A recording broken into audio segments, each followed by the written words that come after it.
Hablando a 4 Bits, un espacio donde las iniciativas, testimonios e historias de la Comuna 4 y sus habitantes son contadas a través de las voces de sus protagonistas. Hola a todos, bienvenidos a 4 Bits Radio, el espacio donde conectamos con las voces que están transformando nuestro entorno. Hoy tenemos una invitada especial, es Jennifer Aristizábal, docente de la Universidad de Antioquia, periodista y además con una maestría en gestión cultural. Vamos a tener esta primera parte de la entrevista donde hablaremos un poco sobre las emociones. Jennifer, bienvenida a este espacio. Hola Lu, muchísimas gracias. Bueno Jennifer, iniciamos entonces presentándote, quién eres, cómo llegas aquí a la Comuna 4. Bueno, ¿quién soy? Pues soy una mamá, soy una profesora como tú lo dijiste, llevo algunos años yendo y viniendo de la docencia en la Universidad de Antioquia. Me gradué de periodismo en la Universidad de Antioquia, también mi maestría la hice en la Universidad de Antioquia, específicamente en la Facultad de Artes, y digamos que por varios caminos he llegado a la Comuna 4. Primero conocí a La Pupila, que me parece un medio absolutamente relevante en la comuna, que lleva muchísimos años al servicio de la comunidad. Entonces pude conocer a su director, pude conocer a varios periodistas, participé en un taller que hicieron con chicos de acá de la comuna y realmente quedé enamorada no solamente del medio, sino del territorio, ¿cierto? También hace poco trabajé en una caja de compensación que me permitió volver al territorio, volver a conversar con los medios de comunicación de acá, proponerles algunas alianzas, recorrerlo, conocimos algunos restaurantes de acá, me reenamoré de la sede de Confama, que me parece una locura y que me parece un espacio supremamente importante para el territorio. Y pues ahorita también de nuevo como profesora en la universidad, y esa es como la oportunidad que he tenido de estar acá en el territorio, y pues ahorita por ejemplo en 4 Bits, que me siento supremamente honrada de estar acá. Qué bueno Jennifer, sí, ha sido un camino bastante interesante que te ha traído aquí a la Comuna 4. Ahora sí, vamos a entrar un poco en el tema que nos vamos a enfocar hoy. ¿Qué te motivó a ti a prestar toda tu atención a todo el tema de educación emocional? Bueno, eso tiene una historia, digamos que se conecta muchísimo con lo personal, y yo creo que no había como otra manera de llegar allá. Es decir, creo que muy pocas personas que hablen de inteligencia emocional o que hablen de las emociones no han tenido primero un vínculo personal más que académico, intelectual con este tema, ¿cierto? Entonces empecemos por ahí, porque digamos que mi historia personal me ha llevado a esto. ¿En qué sentido? Pues primero en que, digamos, yo me empiezo a preguntar por las emociones desde que soy mamá. Desde que empiezo a estudiar pediatras, que empiezan a hablar de cómo funciona el cerebro de un niño, de cómo funciona la lógica infantil y de cómo si le bajamos un poquito el volumen al adultocentrismo, es decir, a ver todo desde la parte más alta de nosotros como adultos, de lo que está bien, lo que está mal y lo que debería ser. Si le bajamos unas rayitas a eso, empezamos a entender el otro, y ese otro es un infante que piensa completamente distinto a como nosotros pensamos, pues a nosotros los adultos. Entonces digamos que lo primero fue como llegar a la infancia, entender las emociones de Emilio, mi hijo.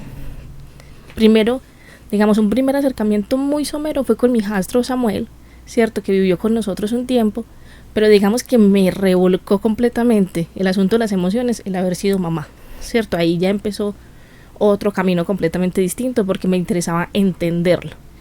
Entonces ahí empecé, por ejemplo, a entender que las pataletas no son niños caprichosos que no saben comportarse, por ejemplo, que las pataletas son una respuesta emocional a algo que está pasando en el ambiente, y que somos nosotros los adultos que, si empezamos a conocer qué motiva una pataleta, podemos tener las herramientas para sobrellevarlo sin ser agresivos, sin ser maltratadores, etcétera, ¿cierto? Entonces es entender a Emilio qué estaba sintiendo. Me empezó a mostrar un montón de información relacionada con las emociones, con la inteligencia emocional, con la crianza positiva, etcétera, ¿cierto? Entonces hubo un momento en que yo dije, madre, yo me quiero leer todo lo que tiene que ver con emociones. Bueno Jennifer, ¿y qué son las emociones? Para que le demos un contexto a todos nuestros oyentes. Bueno, las emociones son un impulso, es decir, algo que nos dice, usted está sintiendo, supongamos, este malestar, porque hay emociones, digamos, agradables y hay emociones desagradables. ¿Cuáles son las emociones agradables? La alegría, puede ser incluso la sorpresa, ¿cierto? Hay como 6 emociones básicas que han sido estudiadas pues a lo largo de la historia, después de haber hecho un estudio de cuáles son como los gestos universales de las personas, ¿cierto? Entonces se dieron cuenta que habían 6 gestos universales y que cada gesto universal correspondía a una emoción, es decir, a un impulso que recibe nuestro organismo producto de una información externa, ¿cierto? O interna. Y ese impulso nos invita a movernos o tiene como un efecto en nuestro cuerpo. Entonces no hay emoción que no nos invite a movernos, sentimos algo producto de una información externa y a partir de ahí tomamos una decisión. Ejemplo, me acaban de echar del trabajo, ¿cierto? Entonces estoy recibiendo una información. Lo que siento es tristeza. ¿Por qué? Porque estoy viviendo una pérdida significativa o estoy decepcionada o lo que sea. Y esa tristeza me genera llanto, mucho malestar, se me baja completamente el ánimo. Frustración. Sí, pero eso ya es otra emoción. Es decir, la tristeza puede llevarme a la emoción, a otras emociones, pero la básica ahí es la tristeza, ¿cierto? Porque estoy viviendo la pérdida de algo significativo para mí. Bueno, ¿qué tan importante es, Jennifer, que nos eduquemos en eso, en las emociones, y qué consideras que es relevante en la educación emocional, tanto para el bienestar general de la comunidad como a nivel personal? Hablar de educación emocional y educarnos en las emociones yo diría que es fundamental. Es decir, si todos tuviéramos una escuela emocional distinta a la que tenemos hoy en día, porque realmente Colombia, digamos Medellín particularmente, la Comuna 4, no hemos tenido la formación adecuada en torno a las emociones. Si tú en este momento, por ejemplo, empiezas a llorar en esta cabina, puedes generar más incomodidad que ayuda, ¿cierto? Que es, por ejemplo, una de las funciones de la tristeza es que alguien venga y te ayude, o que puedas recogerte y recuperar fuerzas. Pero a veces estamos tan incómodos con las emociones que no sabemos qué hacer con ellas. Incluso esto también tiene una mirada en términos de género. Por ejemplo, nosotros las mujeres hemos estado más familiarizadas con la tristeza y los hombres han estado más familiarizados con la ira. Entonces, si un hombre siente tristeza, lo camufla en ira. Si un hombre siente, frustración, lo camufla en la ira, porque ha sido una emoción históricamente validada. Es decir, le han dicho, está bien que sientas ira, porque tú eres hombre y los hombres sienten ira. Y lo mismo con las mujeres.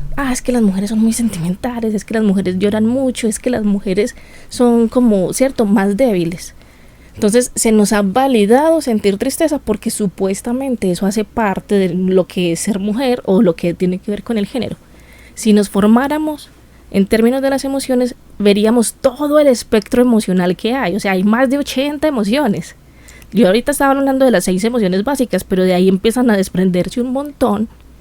Entonces, si nos educáramos en eso, sabríamos que es completamente válido sentir lo que sentimos, que cada emoción trae un mensaje y por ende nos permite actuar de cierta forma concreta, y que el otro, al entender esa emoción, nos puede ayudar, brindar un respaldo y demás.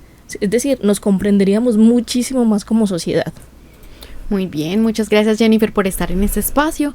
Esta es la primera parte de esta charla. Los invitamos a que nos vean en el próximo episodio. Hablando a 4 Bits, un espacio donde las iniciativas, testimonios e historias de la Comuna 4 y sus habitantes son contadas a través de las voces de sus protagonistas.